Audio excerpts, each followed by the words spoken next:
Hello everyone and welcome to the Dragon's Den. I'm your host, Geek from Geek.en.Chic, and I would like to welcome everyone to the first episode of my new podcast. The Dragon's Den is a podcast where we will be talking about what lies below the surface. In our case, that's geek culture. I'll be bringing to you all the new geek culture news right when it happens. We will cover everything from video game releases to cosplay to everyone's favorite tabletop game, Dungeons and Dragons. We will sink our teeth into counterculture and explore every nook and cranny of geekdom. In today's episode, we are going to be talking about the art of cosplay.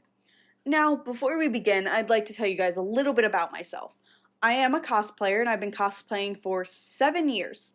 Yep, let that sink in. It's been 7 years I've been dressing up in costumes, but I have so much fun with it. I normally attend about 3 conventions every con season, but most noticeably, you can find me at New York Comic Con, otherwise known as NYCC. It's the biggest comic convention on the East Coast, and it happens every October, and I haven't missed a con since I started, so I'm pretty dedicated. I cosplay everything from video games to TV and movies to comic books, so let's just say that cosplay is my favorite topic. So the overarching question here is, what is cosplay? Well, to some people it's just a hobby, to others it's a profession, how they make their living, and to some people it's a little bit of a joke. However, I, and like many others, see it as a performing art. It comes from the Japanese word cosplay, otherwise known as cosplay. It is a combination of the words costume and play. Now, cosplay is a performing art where people, known as cosplayers, can express their creative side, their imagination, as well as their dedication to a fandom by dressing up as their favorite character. The sky is the limit here with this. People are able to make everything from smoking guns to glowing suits of armor to articulating wings. It is a playground for the crafty. Now, I know some of you may be wondering, how is dressing like your favorite character of performance art? Well, let me tell you. Many people identify themselves as cosplayers. We put plenty of time and money into making our costumes.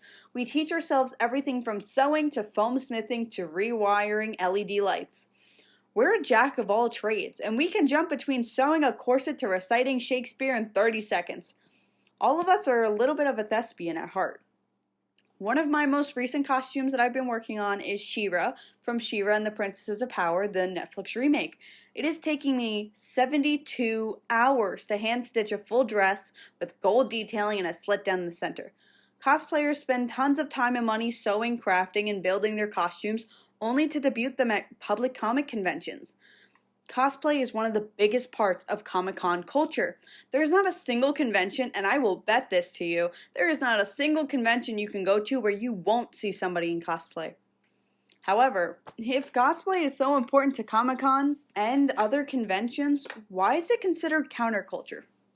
Well, I'll break it down for you. The Oxford Dictionary defines counterculture as a way of life and a set of ideas that are opposed to those accepted by most of society. It also can be considered as a group of people who share such ways of life and such ideas. The reason that cosplay is considered a counterculture is because the idea of creating, wearing, and in some cases becoming a character is seen as extremist in fandoms. When people see a TV show they really like, let's use Doctor Who as an example, most people watch the show and think, God, I'd love to be on adventures like that. Or I'd love to know the Doctor or be his companion. However, when cosplayers see the Doctor, they think, I want to be him. They like characters so much they want to become said character or act like them. And in some cases, it is a form of escapism from the normal hardships of everyday life. Why pay taxes when you can go travel the world and jump through time? You can clearly see which one is more fun. And this idea goes beyond simply appreciating an episode and buying merchandise or pop figures. It begins to step into the act of creation.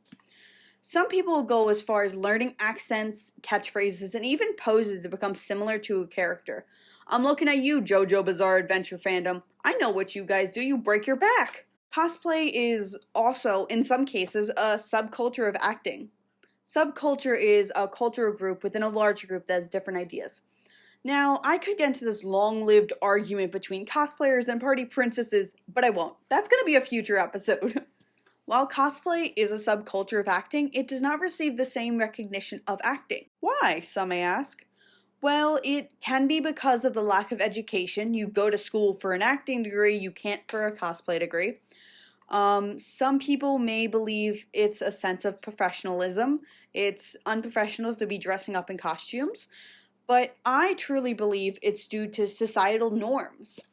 Society has created these stereotypes to put a cage around cosplay and the geek culture community.